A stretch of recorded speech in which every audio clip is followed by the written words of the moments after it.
Shalom, selamat pagi Bapak Ibu Saudaraku yang terkasih dalam Tuhan Yesus Kristus. Kita bersyukur pada kesempatan pagi hari ini kita ada karena kasih dan anugerah Tuhan terus menyertai kehidupan kita. Kita bersyukur ada jemaat dari jauh-jauh dari Bogor ke Panggung hadir bersama-sama dengan kami. Terima kasih Bapak Ibu Saudara, kiranya Bapak Ibu Saudara diberkati oleh Tuhan. Saya juga menyambut kepada Bapak Ibu Saudara yang mengikuti ibadah kami melalui online. Kiranya Tuhan memberkati Bapak Ibu Saudara dimanapun berada. Mari kita akan mempersiapkan hati kita untuk datang kepada Tuhan dengan saat teduh sejenak.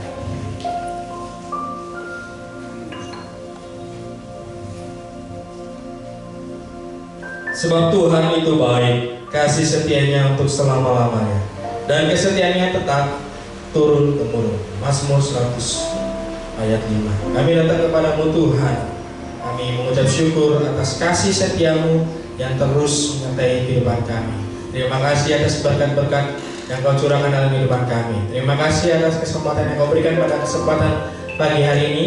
Kami bisa beribadah kepada Engkau. Kami akan menaikkan pujian dan penyembahan kami. Kiranya Tuhan disenangkan dan dimuliakan melalui setiap pujian dan penyembahan kami, ya Bapa. Dan kami juga siap belajar kepada firman-Mu. Kiranya Tuhan memberkati kepada kami ini dari awal, pertengahan, dan akhirnya. Di dalam nama Tuhan kami Yesus Kristus, kami berdoa dan bersyukur. Haleluya. Amin. Selamat beribadah, Tuhan Yesus memberkati kita semua. Shalom. Selamat pagi Bapak Ibu Saudara yang kasih Tuhan. Bagaimana kabarnya? Luar biasa. Puji nama Tuhan boleh hadir bersama-sama di malam ini. Saya dan Bapak Ibu berdiri bersama-sama. Kita bangkit, kita mau memuji nama Tuhan. Kita selalu mengingat kasih-Nya yang begitu besar dalam kehidupan kita. Amin. Kasih-Nya yang sangat indah dalam kehidupan kita dan selalu ada dalam kehidupan kita. Kita mau pujikan, ingat kasih-Nya.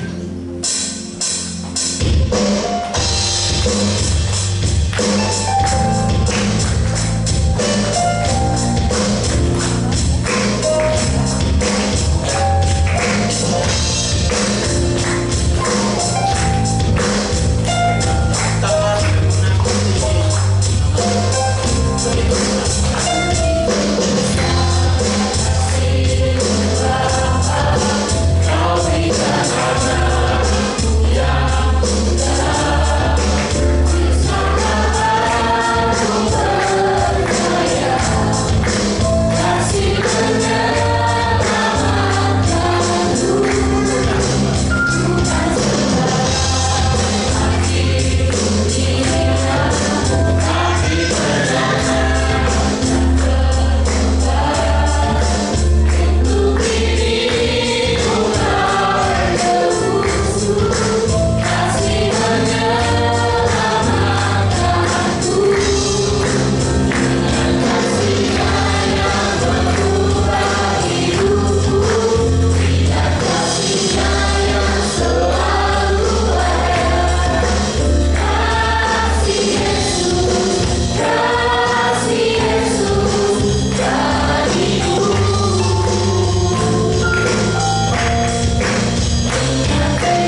bagimu pujian Tuhan, dan hormat kami untuk kemuliaan nama-Mu saja Tuhan.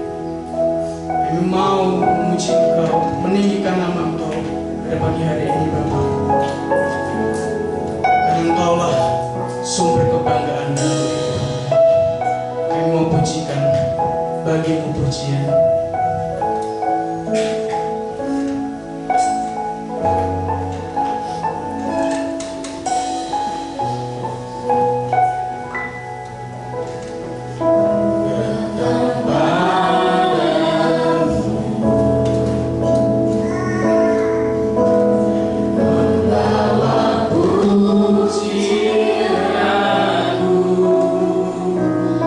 Hanya kekuatan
sungguh percaya Tuhan, kuasa-Mu, penyertaan-Mu, kasih-Mu sungguh dalam kehidupan kami.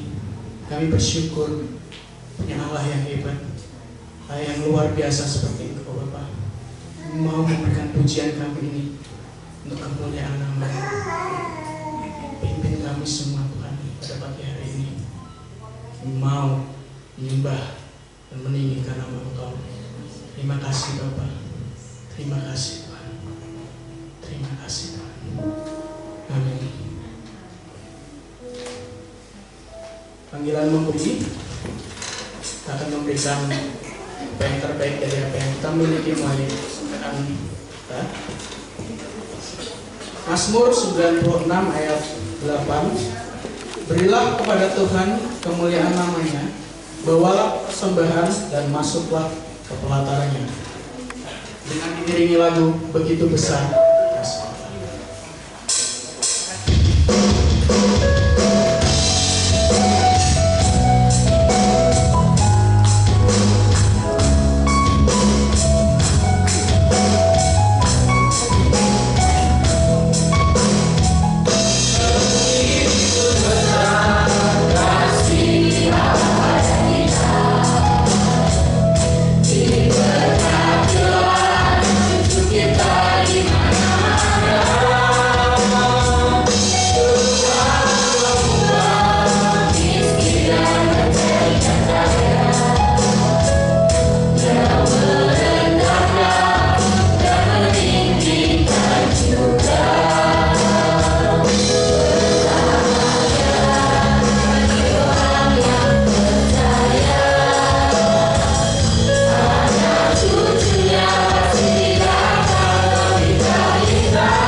Sungguh kami mengucap syukur Tuhan seperti firman-Mu, karena begitu besar kasih akan dunia ini kepada kami semua, sehingga kami boleh diselamatkan dan kami boleh datang beribadah serta memberikan apa yang menjadi milik Tuhan untuk dikelola oleh gereja ini, dan biarlah apa yang diberikan ini dapat menjadi berkat bagi yang lain Tuhan. Terima kasih Tuhan, berkati setiap anak-anak-Mu, jemaat-Mu yang sudah memberikan yang terbaik yang dapat diberikan dari setiap penghasilannya, dan Tuhan akan memberkati lebih lagi. Terima kasih Bapa. Di dalam nama Tuhan Yesus kami berdoa. Amin. Amin.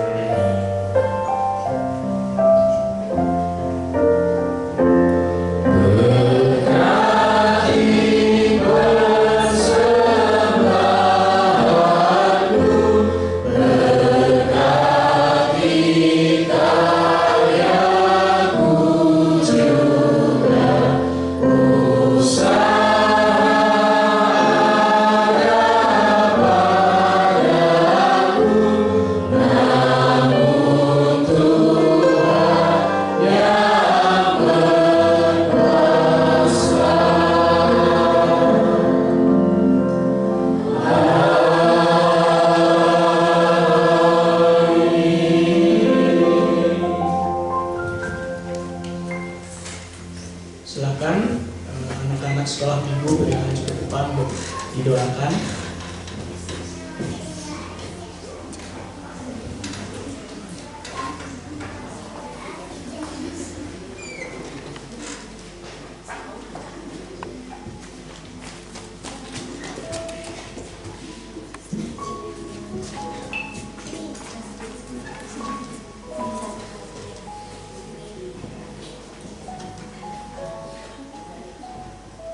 Korintus pasal 1 ayat 10. Tetapi aku menasihati kamu saudara-saudara demi nama Tuhan kita Yesus Kristus, supaya kamu seia sekata dan jangan ada perpecahan di antara kamu, tetapi sebaliknya supaya kamu erat bersatu dan sehati sedikit. Mari kita doakan anak-anak kita untuk terus semakin bertumbuh di dalam iman. Bapak Surgawi, kami mengucap syukur Tuhan untuk kasih-Mu bagi anak-anak kami. Dan kami bersyukur di usia mereka saat ini mereka boleh mendalami firman Tuhan, mendengarkan firman Tuhan, agar semakin hari semakin tumbuh iman percaya mereka kepada Kristus, dan kami yakin dan percaya Tuhan akan memberkati anak-anak ini menjadi anak-anak yang cerdas, anak-anak yang luar biasa, anak-anak yang memiliki nilai rata-rata di atas orang lain. Berkati mereka sebentar mereka akan ke ruang sekolah minggu untuk mereka kembali belajar, memperkuat iman mereka, dasar iman mereka agar semakin hari semakin bertumbuh dan berbuah bagi setiap orang. Terima kasih Tuhan, berkati juga setiap guru-guru yang akan mengajar. Di dalam nama Tuhan Yesus, haleluya. Amin.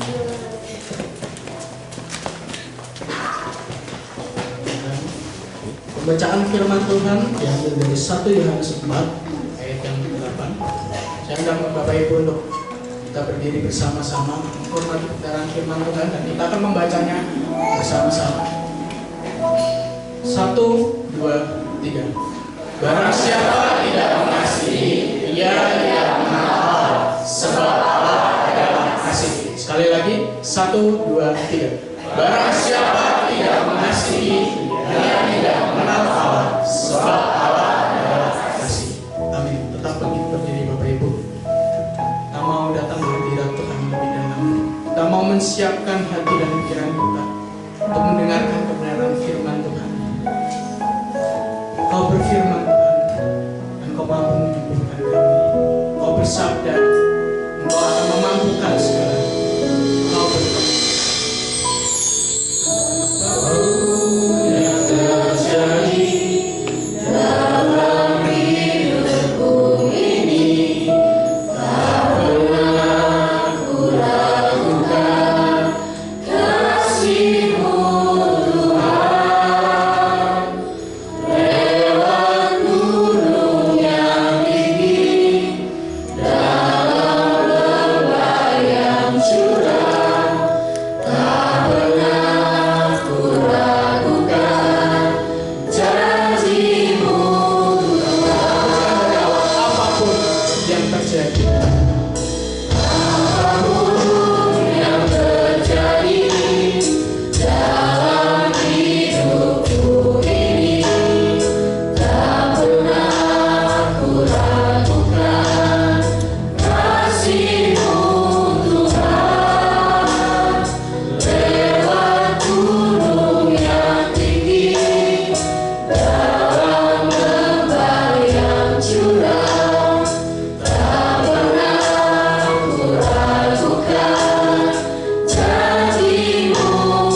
dan amin. Engkau Allah kami, Engkaulah kekuatan kami, Engkaulah sumber segalanya bagi kehidupan kami Tuhan. Pada kesempatan pagi hari ini Tuhan, kami ingin belajar kebenaran firman-Mu Tuhan. Kiranya Tuhan mengurapi kami satu persatu dengan memberikan kami hikmat marifat daripada-Mu Tuhan, sehingga kami bisa mengerti dan memahami kebenaran firman Tuhan, dan kami bisa mengaplikasikan ke dalam kehidupan kami hari demi hari ya Bapa. Kiranya Tuhan memberkati kami. Di dalam nama Tuhan kami Yesus Kristus kami berdoa dan mengucap syukur. Haleluya. Amin. Sekarang dulu Bapak Ibu Saudara.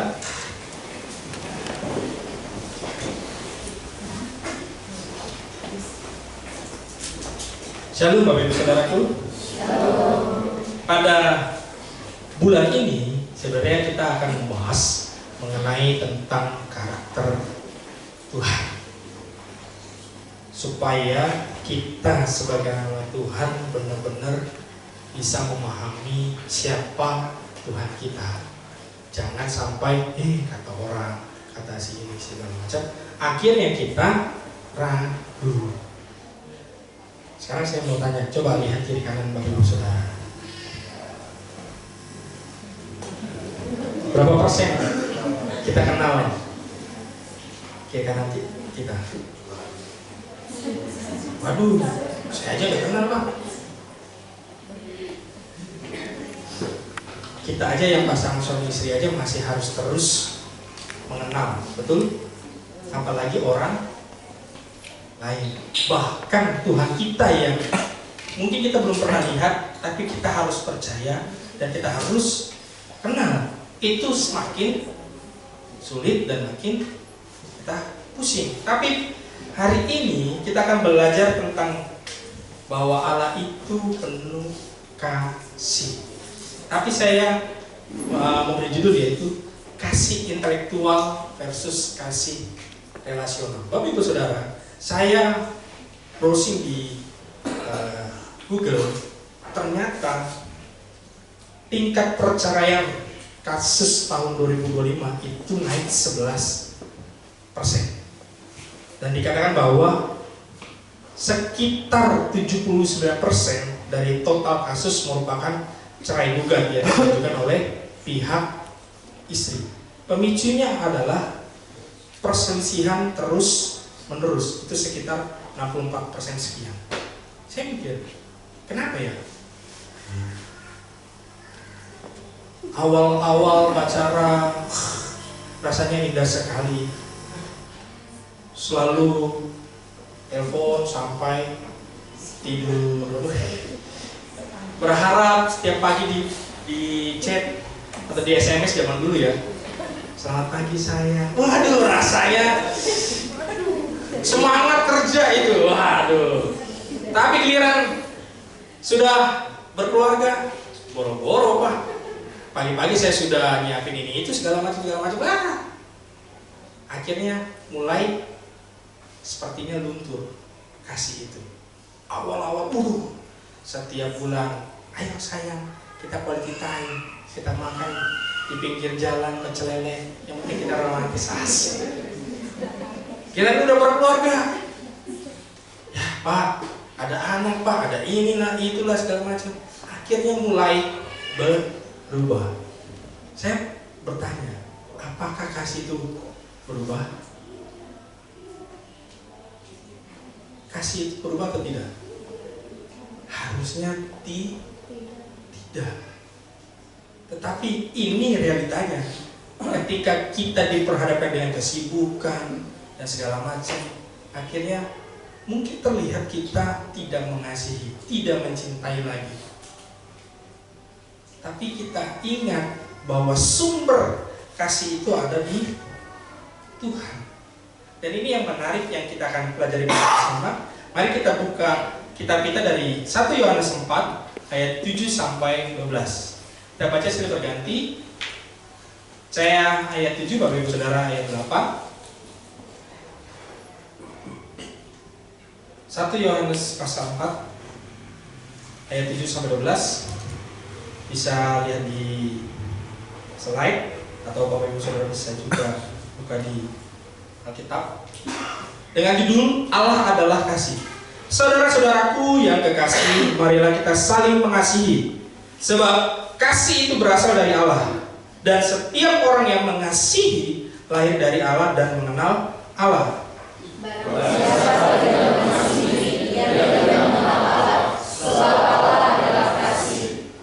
Dalam hal inilah kasih Allah dinyatakan di tengah-tengah kita, yaitu bahwa Allah telah mengutus anaknya yang tunggal ke dalam dunia supaya kita hidup olehnya.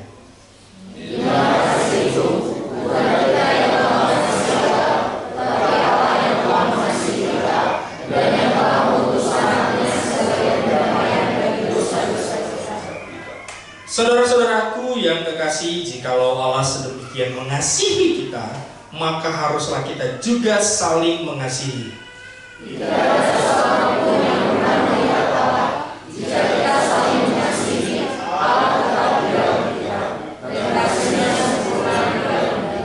Ya, Bapak Ibu Saudara, saya sedikit jelaskan konteks dari firman Tuhan ini, bahwa kitab ini ditulis oleh Yohanes, seorang murid yang sangat-sangat dekat dengan Tuhan. Tetapi ketika menulis ini di sekitar tahun 90 sampai dengan 5 Masehi, ada dua krisis yang terjadi saat itu. Pertama yaitu krisis teologis. Ada kelompok namanya Gnostik yang mengajarkan bahwa keselamatan adalah soal pengetahuan. Semakin banyak kita tahu tentang Allah, semakin tinggi tingkat rohani kita. Jadi semakin kita mengenal Tuhan, berarti semakin rohani kita meningkat. Oke, terlihatnya sih betul ya. Tapi Bapak Ibu Saudara, mereka lupa itu harus diaplikasikan dalam kehidupan. Mereka tahu hukum Taurat, dia tahu semua peraturan-peraturan, dia tahu apa yang tertulis di dalam Alkitab, tapi sulit untuk dilakukan. Akhirnya mereka sekedar tahu, tapi tidak dilakukan. Dan yang terjadi adalah krisis komunitas, bahwa terjadinya perpecahan. Jadi orang-orang zaman dahulu mengklaim bahwa rohani justru meninggalkan saudara-saudara mereka yang lemah dan miskin. Tadi semakin kita tahu Tuhan, semakin rohani kita tinggi. Tetapi fakta yang terjadi adalah perpecahan atau perselisihan. Ini bertolak belakang antara dia punya rohani yang lebih tinggi, tapi kehidupannya nol. Tidak ada kasih, tidak ada damai sejahtera, tidak ada apa yang diajarkan dari firman Tuhan. Oleh sebab itu, Yohanes menekankan kembali di ayat 8 bahwa barang siapa tidak mengasihi, tidak mengenal Allah. Yang pertama yaitu kasih intelektual atau bahwa di ayat 8 ini menjelaskan barang siapa tidak mengasihi, ia tidak mengenal Allah. Sedangkan saat itu terjadi, mereka sudah tahu Allah itu siapa, tetapi tidak mengasihi sesama. Maka Yohanes mengatakan bahwa itu berarti mereka tidak mengenal Allah sebenarnya, hanya pengetahuan. Bapak Ibu Saudara, kasih intelektual yaitu kasih yang hidup di dalam pikiran, tetapi tidak pernah turun ke hati dan tidak pernah keluar melalui tangan. Ciri-cirinya yaitu bisa berbicara tentang kasih dengan fasih, hafal apa itu agape, Pelio, eros, dan sebagainya. Dia tahu, kalau kita mencintai wanita itu tips dan triknya tahu. Pertama, kamu sok jual mahal. Habis itu kalau udah dapat, chat, terus kasih, misalnya coklat, kasih ini segala macam, sampai dia berbunga-bunga. Wah, pasti kamu di. Mereka tahu. menangis saat mendengar khotbah tentang kasih, bahkan mengasihi umat manusia secara abstrak, tetapi sulit mengasihi tetangganya. Wah, ayo kita bantu saudara-saudara kita yang lagi kena bencana. Wah, langsung saya siap jadi relawan. Tetapi tetangganya yang sedang membutuhkan pertolongan, kalau bisa tutup pintu, gak mau dengar. Ini yang terjadi Bapak Ibu Saudara. Kalau kita hanya memahami Allah yaitu penuh kasih, tetapi hanya intelektual dan tidak diturunkan atau tidak dilakukan dalam kehidupan sehari, sama saja. Dan ini ada perbedaan bagaimana mengasihi menurut dunia dan menurut Alkitab. Menurut dunia berpusat pada diri sendiri dan kepuasan. Semakin kita puas dikasih sayang sama orang yang dikasihi, semakin bahagia, betul? Kalau orang yang kita sayang tidak mengasihi kita atau tidak memberikan tanda kutip kepuasan, sorry to say, ada uang abang, kalau abang miskin ya udahlah, bahaya. Ini berpusat pada diri sendiri dan kuasa pribadi. Kasih sering bergantung pada perasaan yang berubah-ubah. Betul? Hari ini kita sayang, besok belum tentu. Bahkan paginya bisa sayang, malamnya jadi ada istilah pagi malaikat. Waduh Pak, malam, sore jadi setan. Saya nggak bisa bilang. Karena apa? Bisa berubah. Tadi saya bertanya, awalnya kita pacaran, sayang, cinta mati. Saya siap melewati gunung, lomba. Giliran udah berkeluarga, ada masalah sedikit, kamu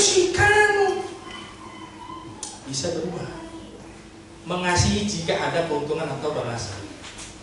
Kasih intelektual biasanya akan menjadi transaksional. Oh, saya sudah memberi, mana gantian, mana apa yang kamu berikan. Dan sulit mengampuni jika merasa, wah bisa Pak, dia selingkuh Pak. Padahal belum tentu. Wah dia bohong Pak, dia mencuri duit saya 100.000. Bilangnya apalah segala macam. Sulit mengampuni. Umumnya hanya mengasihi orang yang menyenangkan atau menguntungkan, dan seringkali bertujuan mencari kepuasan. Sedangkan mengasihi menurut Alkitab yaitu berpusat kepada Allah. Kasih adalah keputusan dan tindakan, bukan hanya emosi. Mengasihi tanpa syarat seperti Kristus mengasihi kita, bersedia mengampuni dan berkorban, tetap mengasihi bahkan musuh yang menyakiti kita. Ini bertolak belakang antara dunia dengan firman Tuhan. Tapi ini yang Tuhan inginkan pada kita semua sebagai anak Tuhan, harus mengasihi menurut firman Tuhan. Gampang atau susah? Susah Pak. Kalau dia terus melakukan kesalahan, sulit mengampuni. Tapi Tuhan mengajarkan kita bahwa harus mengampuni. 7 banyak itu. Dan tadi di ayat 8, barang siapa tidak mengasihi, ia tidak mengenal Allah, sebab Allah adalah kasih. Di sini bahwa Yohanes tidak berkata barang siapa tidak hafal doktrin atau ajaran tentang kasih, tentang cinta, atau barang siapa tidak menjelaskan tentang kasih atau cinta, ia berkata bahwa tidak mengasihi, berarti harus ada tindakan nyata dalam kehidupan kita. Kalau kita tidak mengasihi sesama, tidak mau berkorban, hanya berpusat kepada diri sendiri kita.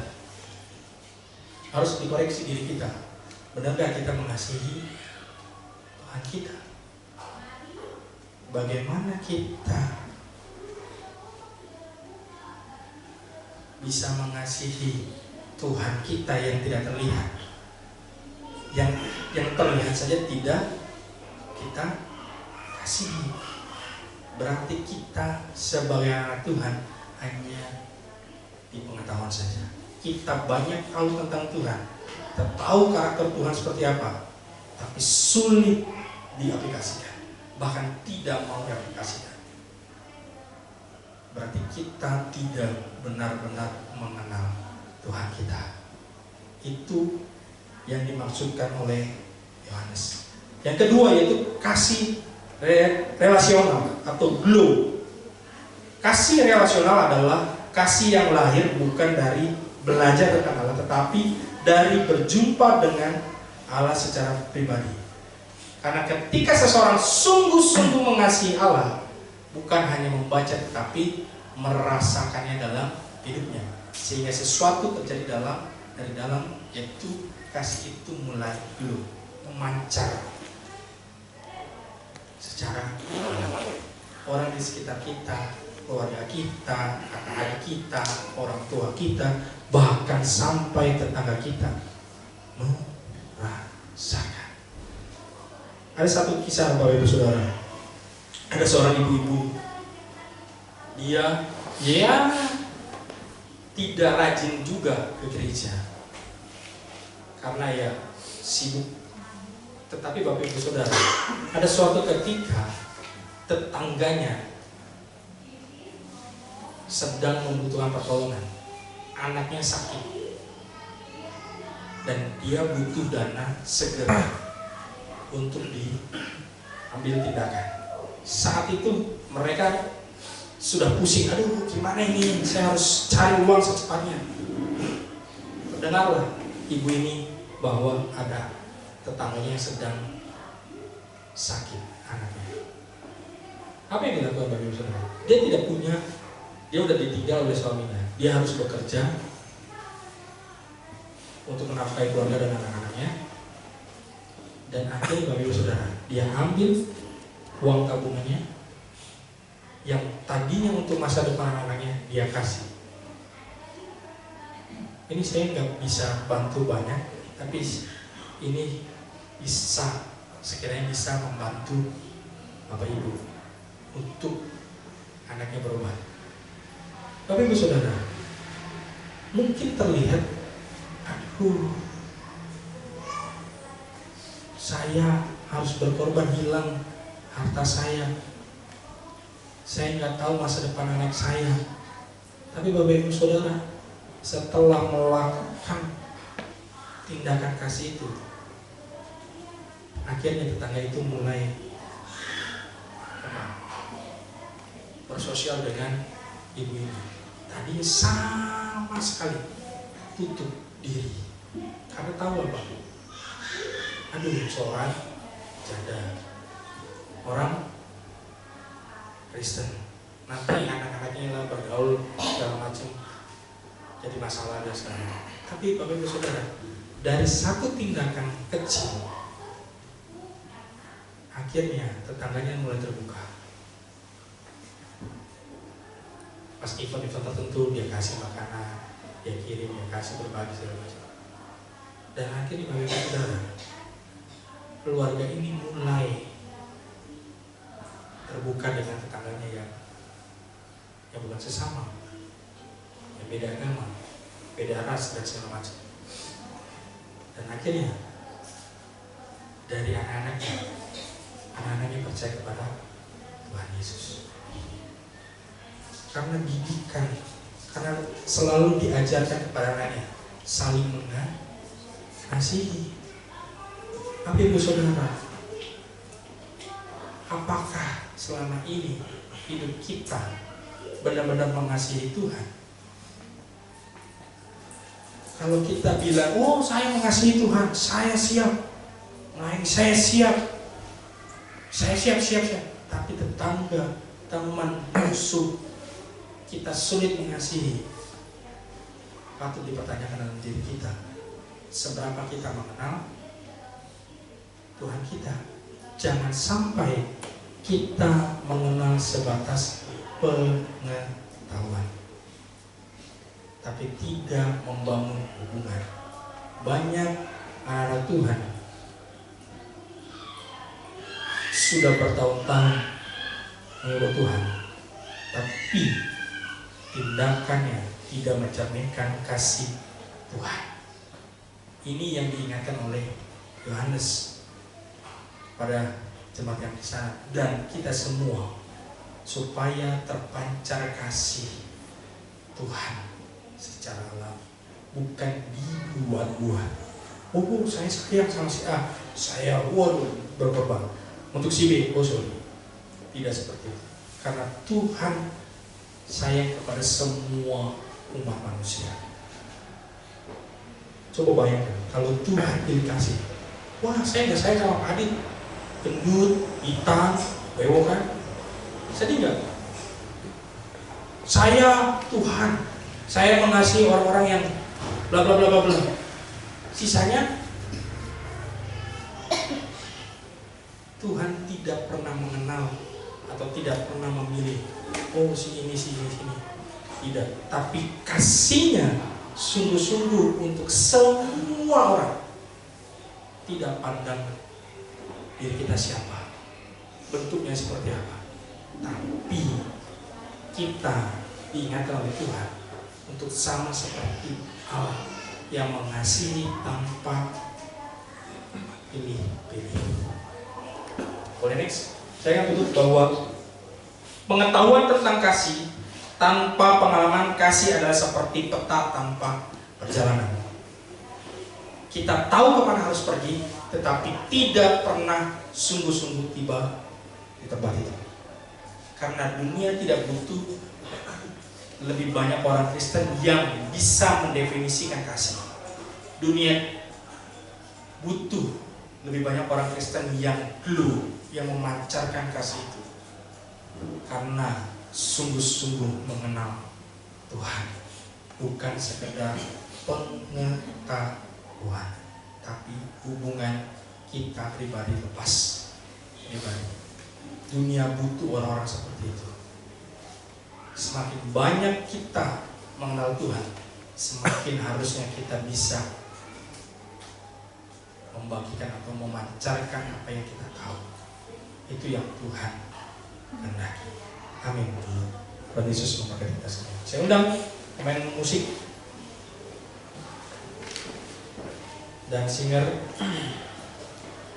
Samuel di depan. Kita akan meresponi kebenaran firman Tuhan.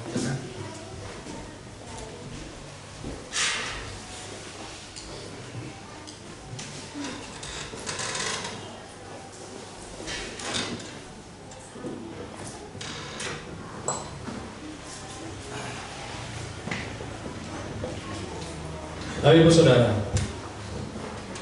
mungkin kita sudah sering mendengar banyak khotbah, sering mendengar tentang Tuhan, sering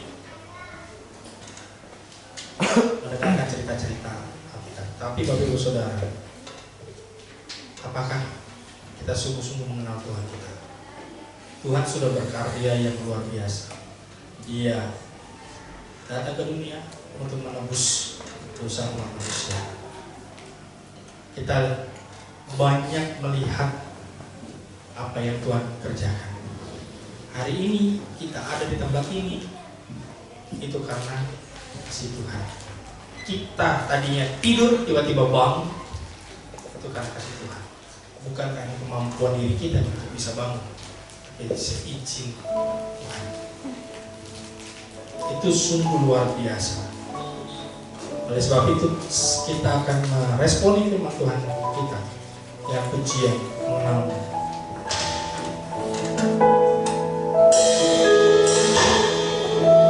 Kita akan bila ku buka mata dan lihat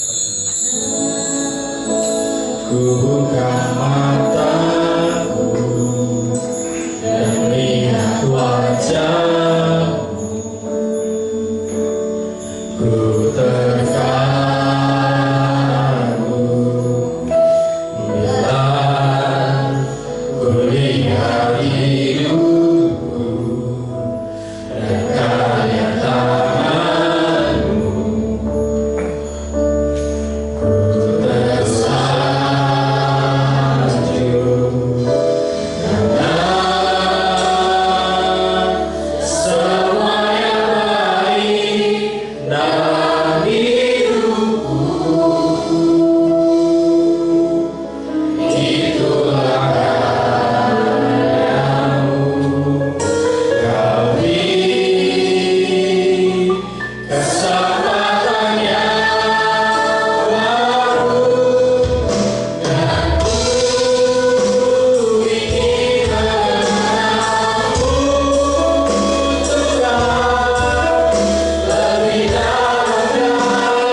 Apakah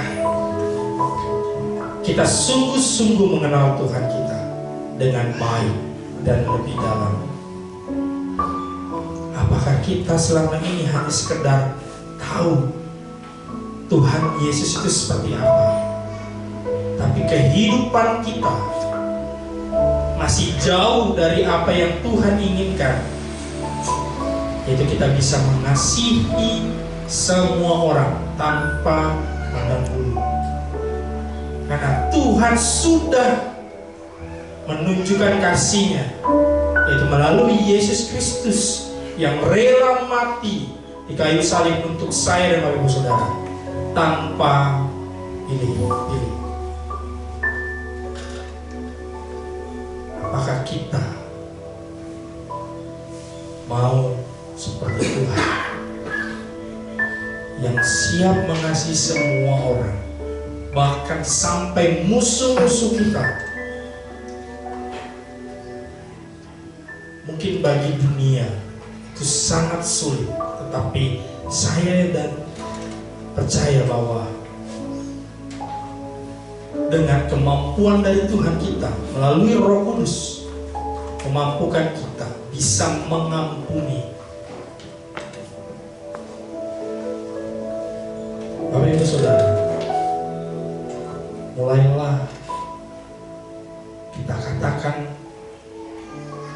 saya mengasihi ke suami saya, istri saya. Ketika nanti ketemu dengan keluarga Bapak Ibu Saudara masing-masing, mulailah dari sekarang.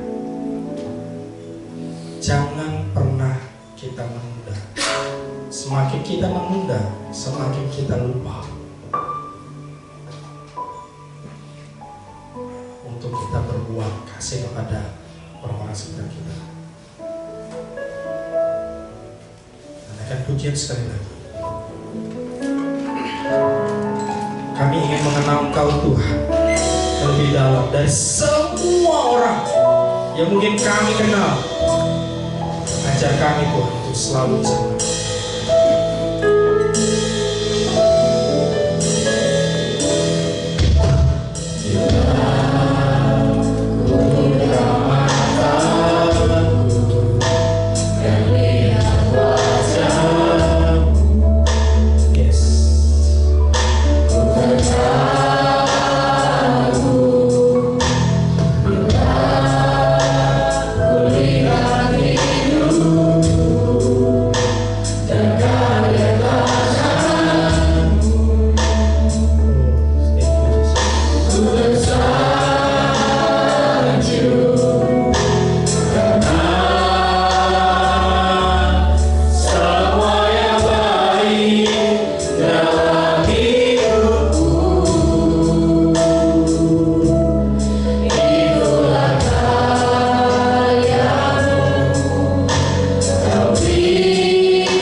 mengajarkan kami untuk kami terus mengenal Engkau lebih dekat lagi, karena Engkau begitu mengasihi kami. Terima kasih Tuhan untuk firman. Berkati hamba-Mu, Gembala kami berkasih, biar Tuhan akan pakai hamba-Mu lebih lagi. Mari Bapak Ibu kita angkat tangan kita dan kita meminta berkat daripada Tuhan. Tuhan memberkati Engkau dan melindungi Engkau. Tuhan menyinari Engkau dengan wajah-Nya dan memberi Engkau kasih karunia. Tuhan menghadapkan wajah-Nya kepadamu dan memberi Engkau